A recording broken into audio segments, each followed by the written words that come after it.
Hey everybody, it's me, Andre Fontenelle. I'm back, you're back, we're back, and it's already February 2021. Can you believe it? 1 month passed. How did that happen? Well, if you want to know, 31 days passed by. So that's normally what a month is. And we should definitely make sure that we take stake in that fact as we think, whoa, only 11 months left in 2021.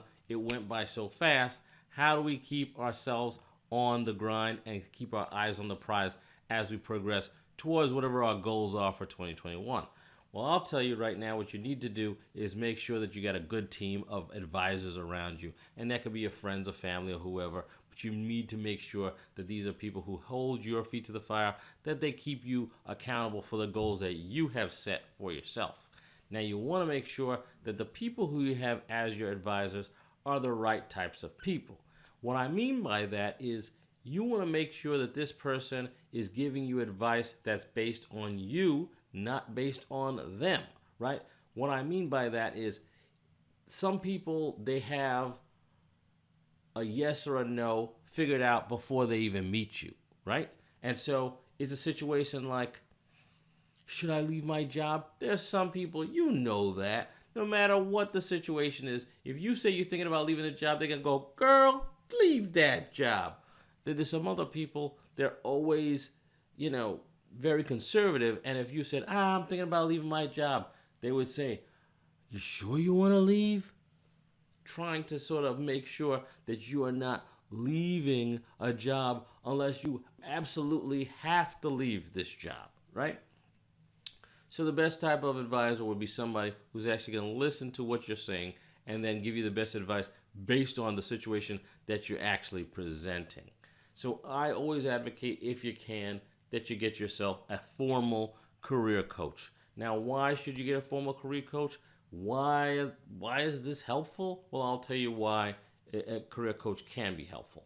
Think about working out. If I told you, John, Peter, Brady, go ahead and do as many push-ups as you can. Now, whatever the amount of push-ups that you thought you can do, if you had a drill sergeant or a personal trainer, I'm pretty sure that person could get you to squeak out a few more push-ups than you originally thought. Now, that's all I need to tell you about career coaching.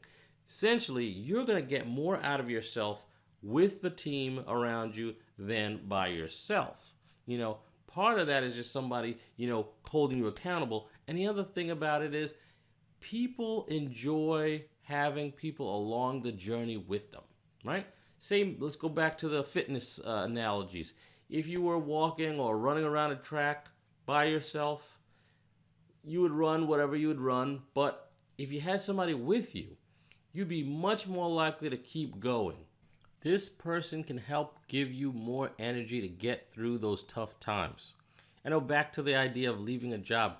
That's essentially what keeps people at jobs often, right? They say the number one reason a person enjoys their job is because they have a very close friend on the job. And that means that what? This person, through the ups and downs, they know that there's somebody who's there to help them, support them along the way.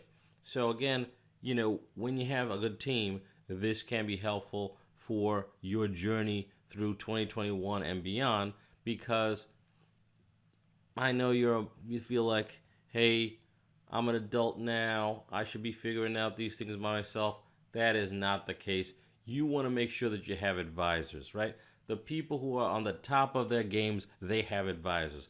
The most financially well-off people, they have financial advisors. The best athletes in the world, they have trainers, coaches, personal trainers. On top of that, personal chefs. They're trying to squeeze out every bit of goodness that they have in their skill. And you should be doing that as well as you think about your career progressing.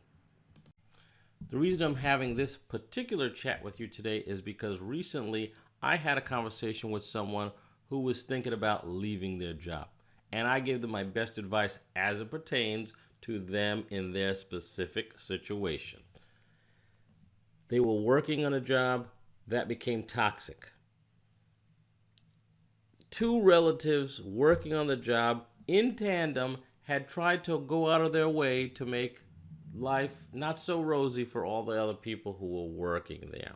Now, in this particular person's case that I was talking with, they didn't want to leave the job because this person had created the environment that was so negative, because they thought that would be like that person winning. Whoa. Is there winning and losing in the world? I suppose there is winning and losing, but in this person's case, they needed to get the right perspective of not looking at winning and losing in terms of her winning and the other person losing or vice versa. Just thinking about, is this where she needed to be at this time? And for this young lady, she wasn't trying to do that type of work for her career going forward. It was just a job that she was fulfilling as a resume builder, yes, but it's not what she wanted to do. So I told her I didn't think it was right for her to think in terms of winning and losing and staying at a job to spite another person. And I advised her to potentially start looking for new jobs that were closer aligned to what she wanted. In this case, it really was like a blessing in disguise that this sort of situation had sort of come up now, because now is a great time actually in the scheme of where she's trying to get to, for her to transition into a totally new role that is closer aligned with her ultimate goal. Now, this is also something that I know personally impacted me, because there was a time when I had graduated from college working a job, not a dream job, a job because you need to work. And then I transitioned because of one of these sort of outside of myself situations. I had a boss who was a fantastic dude. Okay, he was great.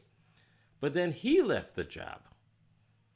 And so him leaving the job made me sort of question what I was doing there, because I was trying to get into another field. It wasn't happening. So I actually quit that job to look for internships. Now, again, I was in grad school and I had money saved, so I was able to do that.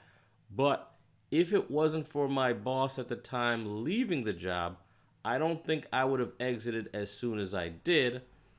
And by that time already, it was like time to go. You know what I mean? But again, it was just one of those blessings in disguise. So make sure, again, case by case basis when you're sort of taking advice and giving advice to people, because you want to make sure it's about them, right? And you'll often see this happen where people will say, you should get into nursing. You should get into computers. Now, why are they saying that? Because they heard computers is hot, they heard nursing is hot, but is that right for the person that they're giving that advice to? Okay? Now, I can tell you this right now. Family, friends who are often trying to steer you in a direction, potentially even the family business, they don't really care if you're doing that family's business. They care that you are successful. And they're giving you that advice to go into the family business, whatever it is, because they believe it is safe and secure, and they want their family member, you, to be safe and secure in a profession.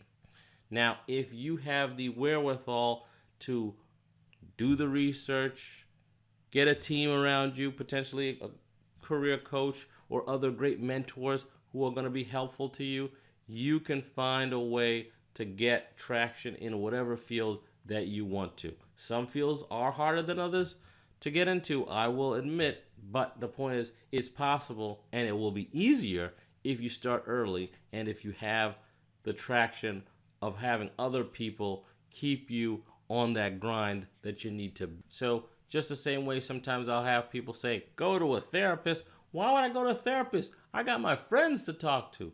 Well, your friends, when you have these conversations with them about whatever it is going on in your life, they often flip it on themselves. They're diverted in their attention because, life's happening. When you go to a therapist, they're focused on you. And at the same time, if you go to a career coach, they're focused on you. It's good to have a relationship where the focus is on you in a way that it just doesn't exist in your normal day-to-day relationships. All right, folks, now it's time for action. So you're going to go look up how you can link up to the career coach that's accessible to you. That means if you're a student, that's probably on your school's website. If you're out of school right now, you can look online. Each state and city has dedicated career coaches for the people in that community. And if you also want to think harder, you probably have somebody in your life who can help you out in this particular way. However, you're going to have to attack the conversation in a little different approach. You're going to have to call them up, text them, and say, I have something really, really important that I want to talk to you about. Once you tell them that, they're going to really key in and they're going to really be eager to help you, and they're going to listen. And then you let them know when the conversation starts that you want to talk about how you want to plan your career.